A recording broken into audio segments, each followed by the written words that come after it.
Thank you for letting me share. But you'll read the answer like this, but then you forget, your time is up, and you put your book down like this, and it's completely blank.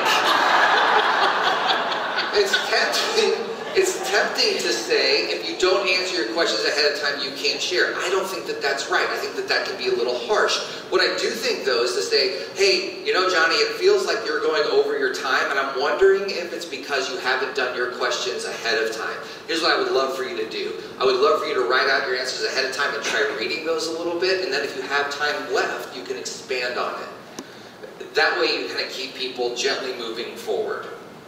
Okay, so those are some of the ways that as leaders we can help them when participants break the guidelines.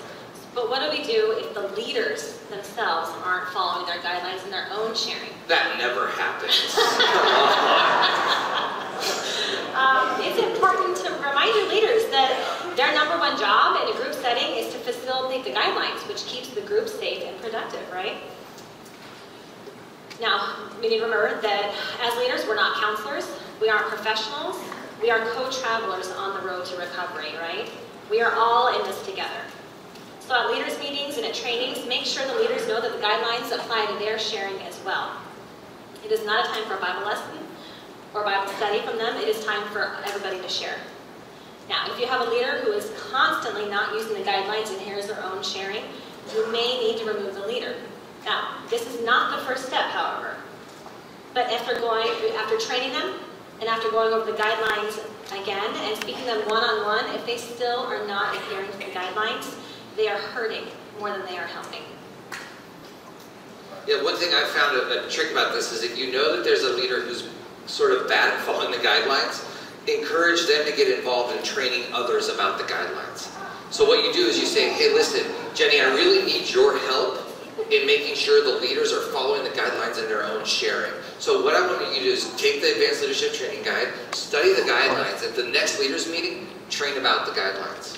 What happens is you kind of trick them. Now don't tell my leaders at Saddleback this, because I've used this in many different ways. But what I found is that there's a leader who brings up a problem, get them involved in the solution. And you'll actually have an ally then, and who's going to be really on it about those as well. What are you showing me? I'm showing you that you just keep on going. Oh, did I take over again? It's good. Okay.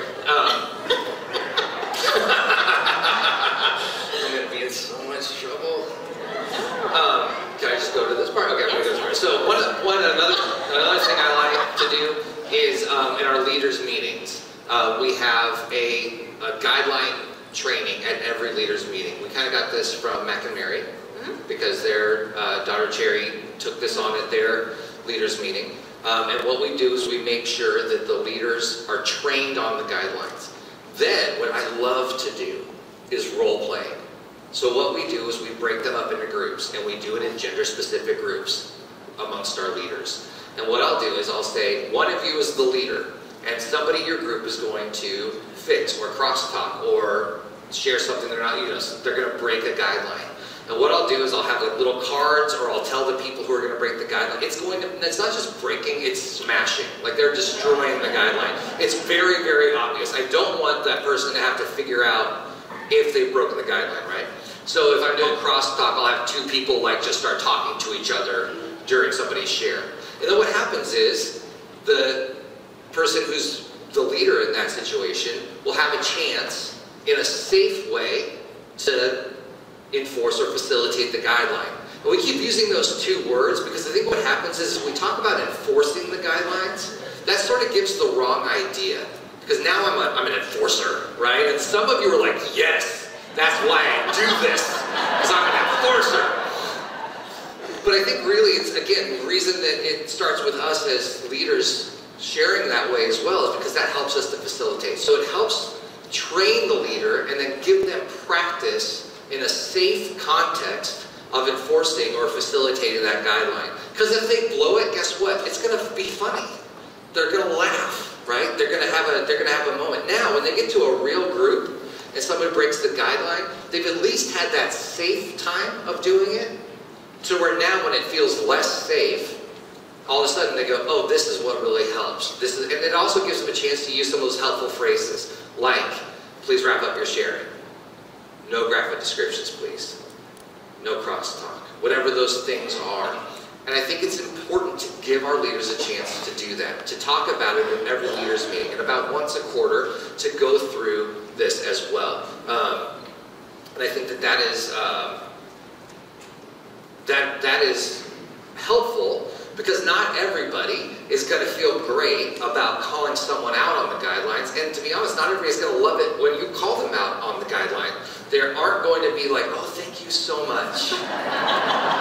Oh, I appreciate that. I was trying to fix. Thank you for correcting me. Oh, it's just lovely being in your group. I remember a guy in a group one time who could not use I and me statements to save his life. He used you and we. Now, why is that a problem?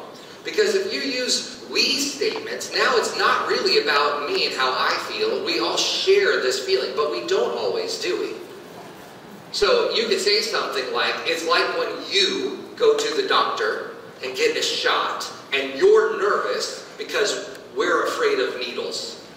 Now what I've done is I've said everyone in this group shares that same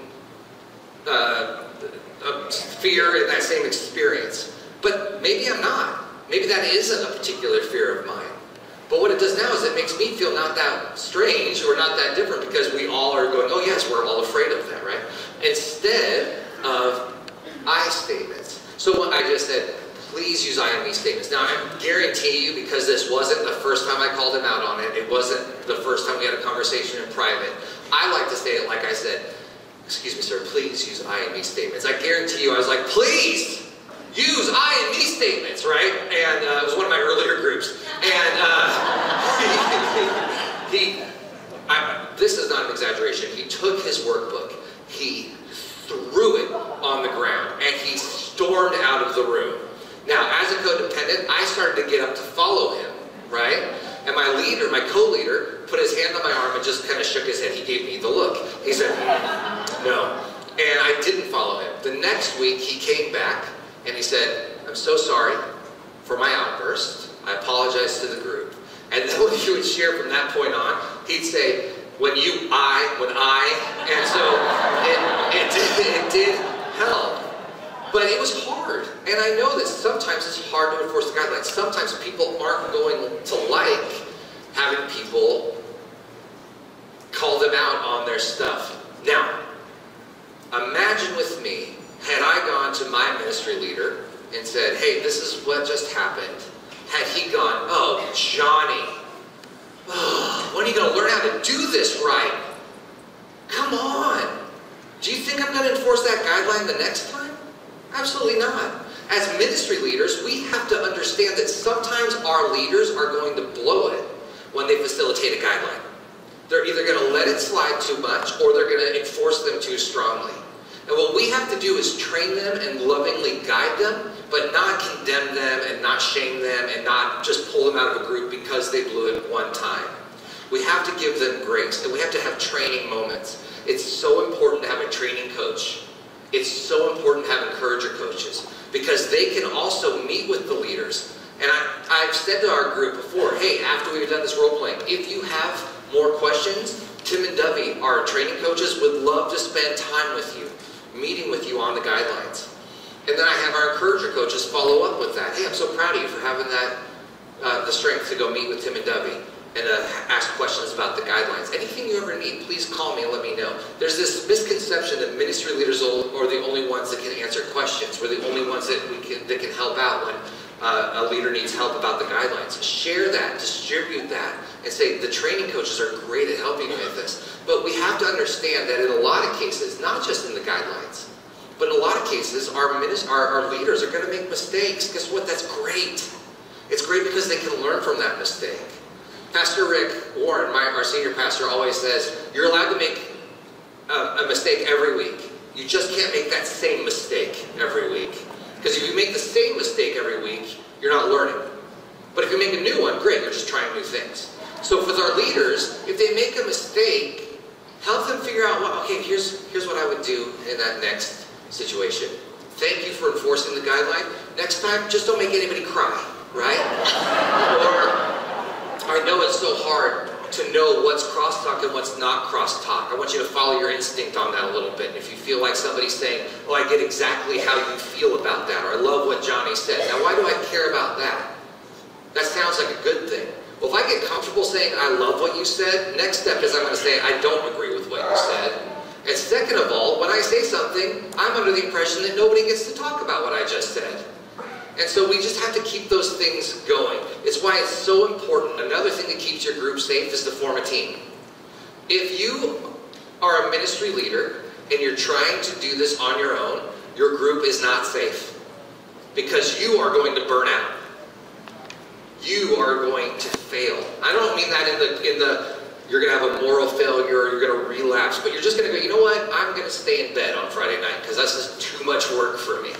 And so instead we have to have a team to distribute that through. Have a training coach, have encouraging coaches, have your assimilation coach. Your training coach can do that training about the guidelines. Again, on a monthly basis at your leaders meeting, have your training coach be available to answer any questions they may have. The encourager coaches can make themselves available to maybe even come visit a group and say, hey, this is some ways that I think I can help you. The ministry leader can make sure the DNA and the 7 keys are in place and they can oversee and meet with this team. By having a team in place, the safety is increased as well. So, have a team in place. Facilitate and use the guidelines out all your small group meetings. Follow the DNA. Those things are designed to keep your group safe. When a newcomer comes in, you're following the DNA. You have the guidelines in place. You have a team and leaders who have been trained and ready to go. Your group is safe. However, like I said yesterday, ministry is messy. So what do we do when someone disrupts the group? There's a number of ways that this can happen. But it's always a possibility that someone can walk in your doors, maybe for the very first time, or it could be a person who comes for a lot of times, and then all of a sudden they disrupt the group. But we are working with people. And because we're working with people, we're working with broken people. Not just because we're in Celebrate Recovery, but because we're with people in general, right? This isn't a value statement on the ministry. It's so funny because every once in a while somebody will go like, man, you work with broken people as though they don't, right? But the whole idea is that because of that, we need to prepare for dealing with broken people. One famous coach said, failing to prepare is preparing to fail. If we want to prepare, if we want positive outcomes on our general meeting nights, we need to prepare for the time when something bad's going to happen. Have you ever noticed that disruptions seem to come like in clusters? Like everything goes well, whatever night of the week your group is, everything goes well for like a month, and then that 5th week, it's just like everything happens at the same time. Is that just us? Happens all the time. And usually it happens when I'm out of town, too. Like, I'll get a call from our leaders probably tomorrow night, and they'll tell me, like, some of the things that happen when we're there. The thing is that we need a couple of steps. First, train for problems. Don't pretend like problems aren't going to come up. So, from time to time, we have someone come to our leaders meeting to train about specific issues. For example, we have people come train about suicide prevention. Now, what happens when we do that is that all of our leaders get a little spooked because they're afraid that now they are going to have to be professional suicide intervention people. The reality of it is, I've been on staff at Saddleback it'll be 14 years in November, and I think maybe a couple of times, 3 to 4 times, I've actually had to do the entire thing that we have to do when somebody is threatening suicide. Usually, we have conversations, we do those things, but I think we've done it 5150, 4 times in those 14 years that I've been there. Why do I tell you that? Because just training for something doesn't mean now it's going to happen. I had a friend that was reading a book on spiritual warfare, and he got through the introduction and he shut it. And he's like, he said, I'm not going to read it anymore. I go, why not? He goes, because I don't want to invite it happening in my life, right? It's like praying for patience. If you pray for patience, God's going to teach you patience, and you're going to get in the slowest line at every grocery store. You're going to be traffic everywhere you go. But the reality is that training for something doesn't mean it's going to happen. It means you're going to be prepared for something when it happens. So train for problems. Have someone go through when someone's going to threaten suicide. Make sure that you read that guideline, the 4th guideline, all the way through. Not the extended guideline per se, but when you say anonymity and confidentiality are basic requirements. What's shared in the group stays in the group. Finish. Except when except when someone threatens. sometimes this stuff gets all jumbled up, except when someone threatens to injure themselves or others. Why? Because if you read that whole guideline every time, and someone still says they're thinking about taking their own life, I believe they're actually asking you to do something about it. They may not act like it when you do, right? They may not be like, oh, thank you so much, I'm so excited to go for the 72 hours. But if they know that's going to happen, they're actually asking you to do something about it. If you don't read that guideline all the way through, and then they share about that, and you call, and you do the whole process, they have every right to be angry with you. Because you said what I said in the group stays in the group. And all of a sudden I share this, and you're telling the ministry leader, and now he's calling the cops. What's happening there, right? So you have to make sure you read that whole guideline. So we do that. There's other situations to prepare for. We're going to talk about a few of them soon. But a good idea is to have someone come train who maybe isn't a part of your recovery. I don't know about you or your recovery group. I don't know about you, but in my Celebrate Recovery, pretty much any other ministry leader is going to get more traction with my leaders than I am, right? Like, for me, at my home group, it's sort of like, yeah, that's Johnny. But if one of you came, or like Matt came one time and talked to our team, and things I've been telling them for about 3 years that they kind of had a, like, yeah, sure, we don't want to hear out the other, they're like, man, that guy's so smart, we should totally do what he said. I was just like, praise Jesus. Yes, we should do what Matt said, because I don't care who gets the credit as long as it gets done. But have that. The second thing is, do you want to do this one or do you want me to do this? Go for it. Have redundancy. Make sure that you have redundancy. You want to have a leader and a co-leader in place in every group all the time, always. It's so tempting to skip this and say we've got one great leader for this new group or for a step study group, and we've got one leader, we've been waiting for a long time to get a second leader, we're just going to start it with one leader. That doesn't make your group safe. A couple of reasons. Let's say something happens to that leader. Now what? What happens to that woman in that circle when she can't show up anymore? Because she gets a promotion at her job, and now she can't be there Wednesday nights. Or she gets sick. Or something happens in her life. Right now, the women in that group have no one to lead them. What if somebody breaks a guideline, and she needs to remove them from the group to have a conversation in private? What do those women do? Sit and wait, pretend like they're not listening to what's happening outside the door? What if somebody has an issue and they need to step out of group and they say, I need to talk to somebody one-on-one? That's why a co-leader or a couple of co-leaders can be super, super important. I know it slows things down, but I'd rather go slow and be safe. So we need to make sure that we have redundancy. So we're going to go through a couple of like key things about this. So like, what if somebody shows up and they're intoxicated? This is a big one. What happens there? Matt talked about this a little bit yesterday, but I think it's worth talking about a little bit more here. The first thing is, I believe, is we get their keys away from them to make sure that they can't leave. This is for their safety, but it's also for the safety of your church. Sometimes we don't talk about this stuff because we want to just pretend like we don't live in the world that we live in. But there are lawsuits and people who are ready to file lawsuits against everyone they can. Protecting your church sometimes means taking the keys away so that somebody can't drive and hurt themselves or somebody else and then sue the church for not taking their keys. So sometimes you're protecting them, but you're also protecting everyone else. We've actually had it happen before where we've tried to get somebody to give us their keys and they won't. We've had to call the police and say, this person just left our facility and here's what we think and here's their information and things like that. But so take their keys. Offer to call them an Uber or a taxi, or offer to say, hey, this leader will drive you home, same gender, will drive you home, another one will follow them so that we get you home safe if they don't want to stay. Because what happens is, what we're going to do in our group is we're going to say, if you show up intoxicated in your man, we're going to shadow you with another man. We're going to have somebody with you. And my thing is, depending on how intoxicated you are, you might just kind of stay outside that night.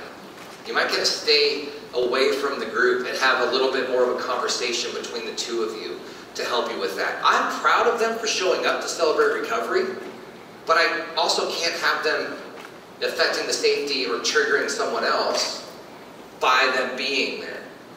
So we're going to do that. Now, if they're sort of just, that's like if they're belligerent, right?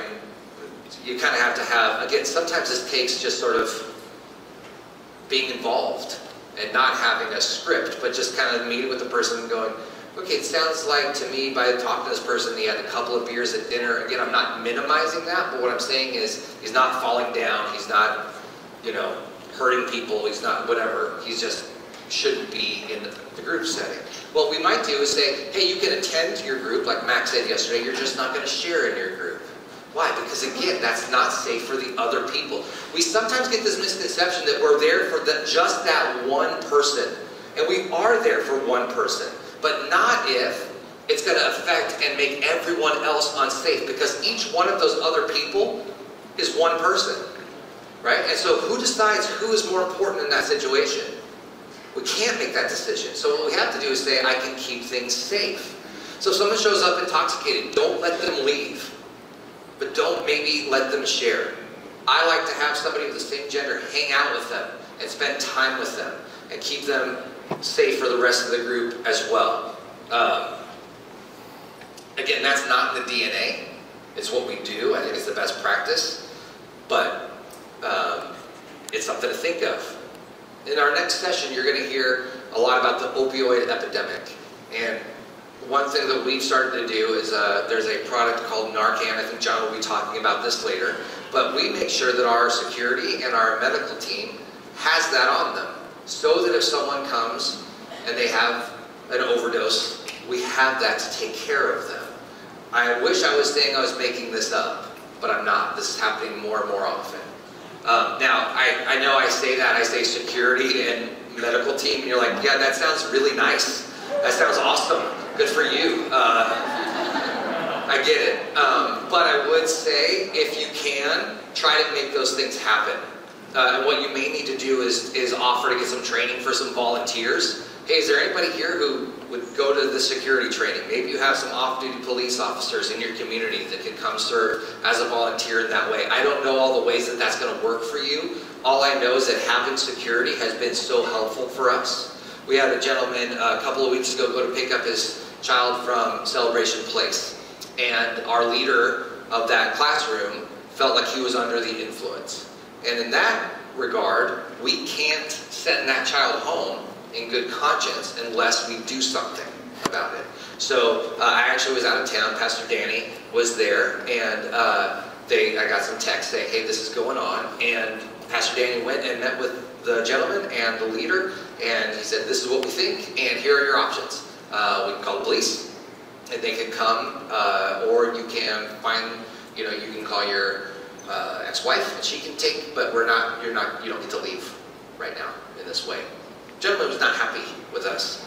And so our security team was right behind Pastor Danny. And so again, I realize that that is a total luxury. But I would say, if you can, try to have some of that. Sometimes, you know what the best thing to do is? Find the scariest looking dude in your ministry and just bring him along, right? Like, he can just sort of stand back. If you have a broken chains guy, bring him, right? Or her, I don't know, but bring the scariest looking dude with you and just kind of have him do this. That's really effective, I have found. So, but just have somebody with you. Trying to make sure we have a few minutes left. Do you want to say anything, or should I just? You know what, you're good. Okay, all right, just trying to make sure.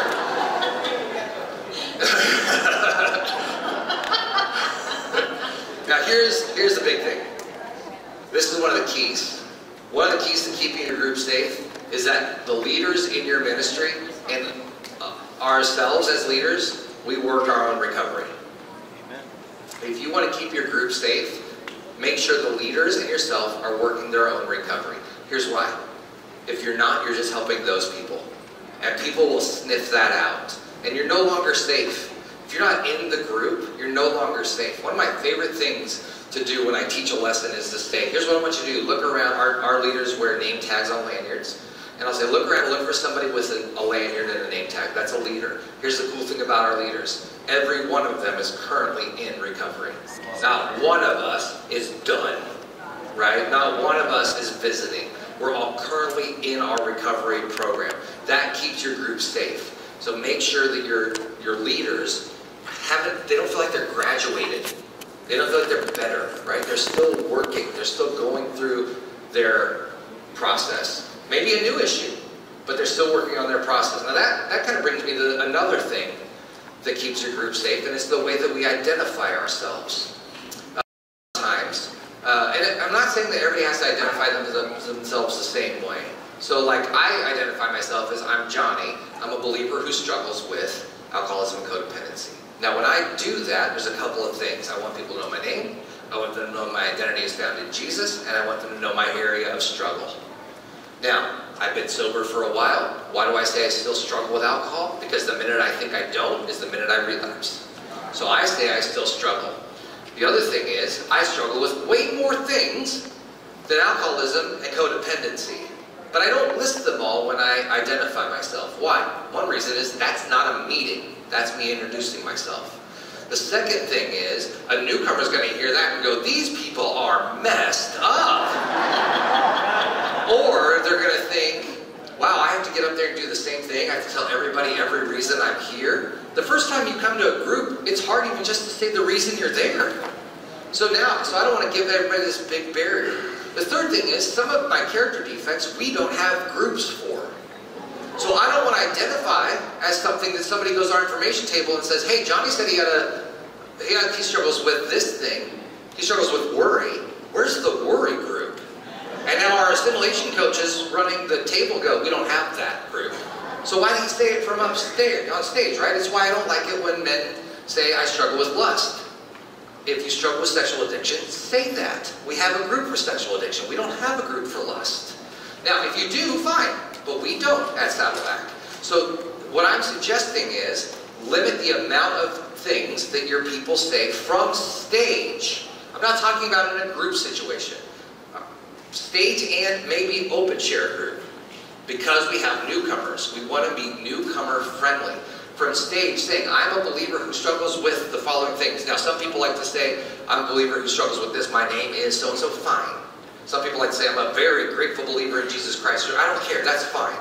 I do like structure. I do like having some similarities so people feel like this is kind of how things are done here. But I'm not going to tell one of my leaders who wants to say their struggles first and then their name that that's not allowed either, right? But I am going to say, if you get up on stage, you get two. So pick your two favorites. And make sure we have groups for them. And what I often say is, pick the thing that brought you here, and pick the thing you're currently working on, if you're going to pick two. Right? The last step study I was in, I didn't work on my alcoholism at all. Why? Because I've been sober for a while. I've worked on many of those issues. But my codependency, my anxiety, and some of those other character defects, I'm still currently working on. So it's important just to kind of think about things that way as well. I want to encourage you, we're running out of time. I want to encourage you to go to the luncheons today. We've got some really great ones. One is going to be here. I'm not going to complete. Don't just kind of like start scrolling through. But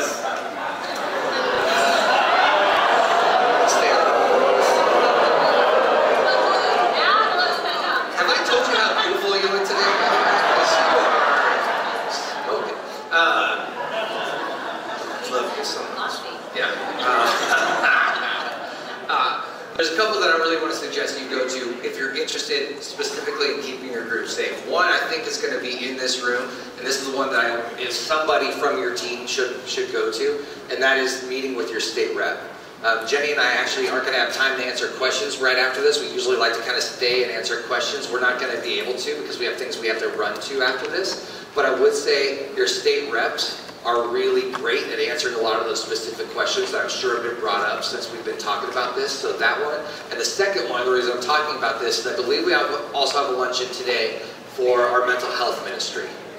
Next door? Cool. And here's why I say that. Because the other thing I want to talk about is what happens when somebody shows up with a mental health issue. Now, the secret to this is they are all the time, always, right? But sometimes it can manifest itself differently. Sometimes that mental health issue is manageable, and sometimes it gets a little bit more off the radar or out of control. And so it's important to know what to do there. So I would encourage you to go to Nate's luncheon to do that as well.